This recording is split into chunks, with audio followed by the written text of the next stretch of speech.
দর্শক, এই মুহূর্তে দাঁড়িয়ে আছি সুনামগঞ্জ ট্যাকের ঘাট।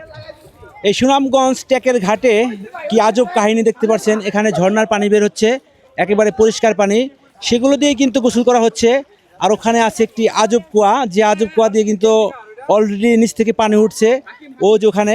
তো এখানে বিশাল পাহাড়। আমি কিন্তু বর্তমান দাঁড়িয়ে আছি একেবারে ইন্ডিয়ার বর্ডারে, অনেক বড় পাহাড় দেখতে পাচ্ছেন। তো পাহাড়ের উপরে উঠেছিলাম। তো এই যে এই পাশ দিয়ে কিন্তু অনেক মানুষ গোসল করছে এই এই ঝর্ণায়। আর ও পাশে যে কুয়াটি আছে সেই কুয়াটি কিন্তু একেবারে নিচ থেকে পানি উঠে, মানে দেখতে পাচ্ছেন, আমি দেখাচ্ছি আপনাদেরকে। পানিগুলো একেবারে পরিষ্কার, জানা দেখলে কিন্তু বিশ্বাস হয় না। দেখতে পাচ্ছেন কত সুন্দর পানি। এই হাজার হাজার মানুষ কিন্তু দেখতে পাচ্ছেন, এই যে কত উঁচু পাহাড়, এই পাহাড় থেকে কিন্তু নেমেছি আমরা।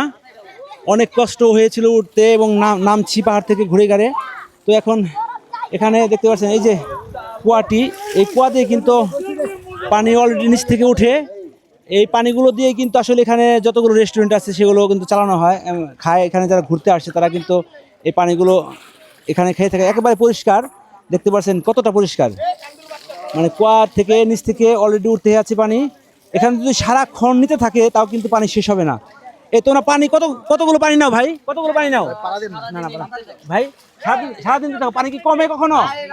কমে না। না দর্শক, সারাদিন কিন্তু পানি নিতে থাকে ভাইরা, কিন্তু পানি কিন্তু কমে না। তোমার নাম কি চাচ্ছু? হাসান। তো পানি নিয়ে দিলে তোমাদের এই যে এক কেটলি নিলে কত টাকা দেয় তোমাদের? 10 টাকা প্রতি কেটলি। 10 টাকা দর্শক, প্রতিটা কিন্তু কাঠি নিয়ে দেয় 10 টাকা। তো এখানে দেখছেন কত শান্তিতে গোসল করছে ভাইরা। এই দৃশ্যটা কিন্তু আসলেই দেখার মতো। তো এখানে অনেক অনেক বড় পাহাড়। তো ভাইরা কোথা থেকে আসছে একটু জেনে নেব। ভাই কেমন আছেন? ভাই কোথা থেকে আসছেন আপনারা ঘুরতে? ধামরাই থেকে না? কয়জন আসছেন আপনার ট্যুরে? 3 জন না? তো ঘুরে কেমন লাগছে ভাই? ভালো, আলহামদুলিল্লাহ। আলহামদুলিল্লাহ, ভালো লাগছে ভাইদের। ভাই কোথা থেকে আসছেন ভাই? আমি আসছি সুদূর মেহেরপুর থেকে। মেহেরপুর থেকে। তো আপনার কেমন লাগছে ভাই? আলহামদুলিল্লাহ, খুবই সুন্দর, অপরূপ সৌন্দর্য। ভাইয়ের কেমন লাগছে? ভাই কি বলবো যে এত পরিমাণ গরম, আর তাতে আবার খাওয়া দাওয়া করে আসলাম, তাতে যে কি পরিমাণ গরম লাগছে যা বোঝানোর মতো না। ঠিক আছে, যে পাহাড়ে উঠবো, জি জি জি, তো বুঝতেই পারছেন যে কি। ঠিক আছে ভাই, ধন্যবাদ। পাহাড় উঠেন তো দেখতে। এই দেখতে পাচ্ছেন দর্শক, এত বড় পাহাড়, মানে তারপরে যে রোদটা উঠছে আজকে, মানে ঘেমে কিন্তু একেবারে ক্লান্ত হয়ে গেছি। তারপরে কিন্তু ভিডিও করছি। তো আজকে ভিডিওটি কিন্তু অবশ্যই বেশি বেশি শেয়ার করে দেবেন এবং চ্যানেলটিকে সাবস্ক্রাইব করে রাখবেন এরকম সুন্দর সুন্দর ভিডিও পেতে।